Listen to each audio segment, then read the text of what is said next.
یزید کی والدہ کا تعلق قبیلہ میسون سے تھا۔ جب 645 میں یزید پیدا ہوا تو اس کی ماں میسون سے طلاق لے کر اپنے قبیلے میں آ گئی۔ میسون قبیلہ ابھی نیا مسلمان ہوا تھا، جس وجہ سے ابھی تک عیسائیت کے رسم و رواج قبیلہ میں موجود تھے۔ اسی عیسائیت والے ماحول میں یزید کی پرورش ہوئی۔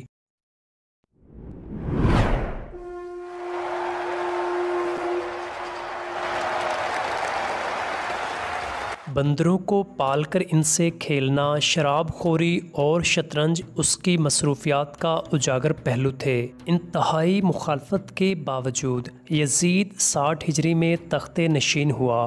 حکومت ملتے ہی یزید نے مدینے میں موجود گورنر عتبہ کو خط لکھا کہ ہر صورت عبداللہ بن زبیر، عبد الرحمن بن ابی بکر، عبداللہ بن عمر اور نواسۂ رسول صلی اللہ علیہ وآلہ وسلم سے ہر صورت میری بیعت لو، لیکن ان سب نے بیعت سے انکار کیا۔ یزید نے مدینے کے گورنر کو دوسرا خط لکھا تو گورنر مدینہ حضرت امام حسین کے پاس حاضر ہوا اور بتایا کہ یزید نے مجھے آپ سے زبردستی بیعت لینے کو کہا ہے۔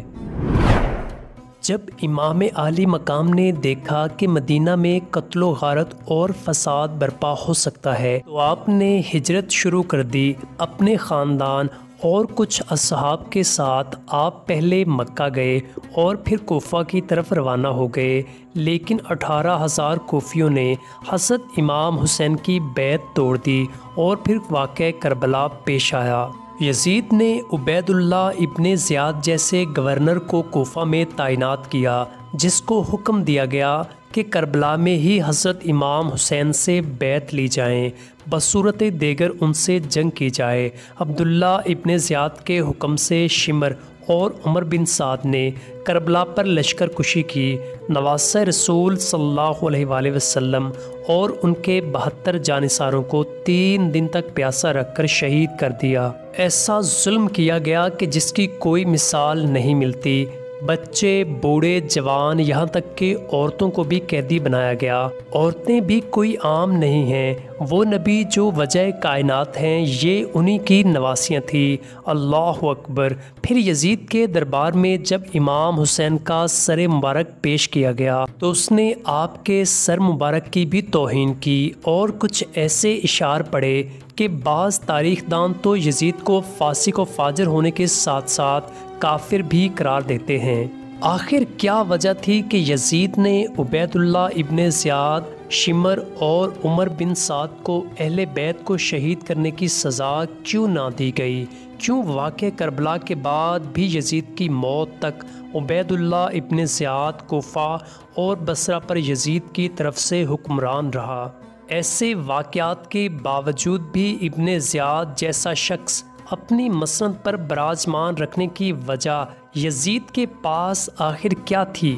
اب 63 ہجری میں مدینہ کے لوگ یزید کی بیعت توڑ دیتے ہیں تو یزید کی فوج مدینہ پر حملہ کرتی ہے، جس سے واقعہ ہیرا پیش آتا ہے کہ جس میں 80 صحابہ کرام، مہاجرین اور انصار میں سے 700 تابعین اور اس کے علاوہ 10,000 مسلمانوں کو بے دردی سے مدینہ میں شہید کیا گیا۔ صحیح مسلم میں 3323، 3319، 3339 سے لے کر 3333 تک یہ 15-20 احادیث ہیں جن کا لب لباب یہ ہے کہ آپ صلی اللہ علیہ وآلہ وسلم نے فرمایا، جس نے اہل مدینہ کو ڈرایا، اہل مدینہ کو دھمکایا یا مدینے والوں پر ظلم کیا، اس پر اللہ کی لعنت، اللہ کے فرشتوں کی لعنت اور تمام لعنت کرنے والوں کی لعنت۔ لیکن یزید یہاں پر ہی نہ رکا اور مدینہ کے بعد مکہ پر بھی حملہ کیا اور خانہ کعبہ کی عمارت پر بھی سنگ باری کی گئی۔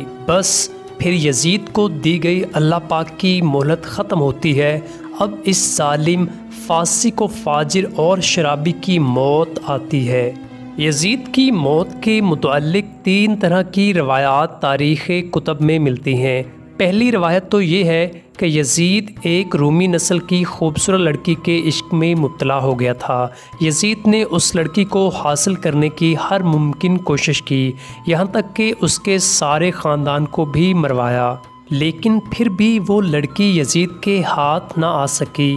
وہ لڑکی جب بھی یزید کے دربار میں آتی تو قسم اٹھاتی کہ میں مر تو سکتی ہوں لیکن تمہاری نہیں ہو سکتی۔ ایک دن لڑکی کے دل میں آیا کہ اس سے اپنے والدین کے قتل کا بدلہ لیتی ہوں، تو اس لڑکی نے یزید کو رنگ رلیاں منانے کے لیے ایک جنگل میں اکیلے بلایا۔ ویرانے میں یزید شراب پی پی کر مست ہو گیا۔ وہ لڑکی نیم برہنہ لباس پہن کر یزید کے سامنے بیٹھ گئی اور وہ شراب پیتا رہا۔ جب لڑکی نے دیکھا کہ یزید شراب میں چور ہو چکا ہے تو اس کو بستر پر لے آئی اور پھر مستیاں کرتے کرتے یزید کی گردن کاٹ دی۔ کئی روز تک یزید کی لاش وہاں جنگل میں ہی پڑی رہی جس کو چیل کووں نے نوچ کھایا۔ ڈھونڈتے ڈھونڈتے یزید کے فوجی وہاں پہنچے تو پھر انہوں نے اس کو دفنایا۔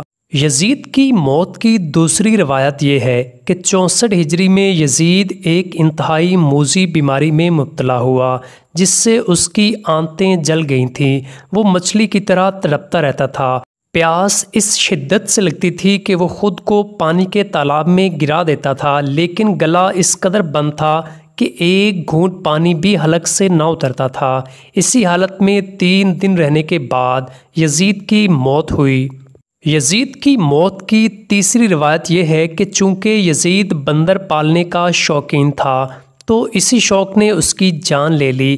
ایک دن یزید نے ایک بندر کو وحشی خچر پر بٹھا دیا اور خود اس کے پیچھے گھوڑا دوڑانے لگا۔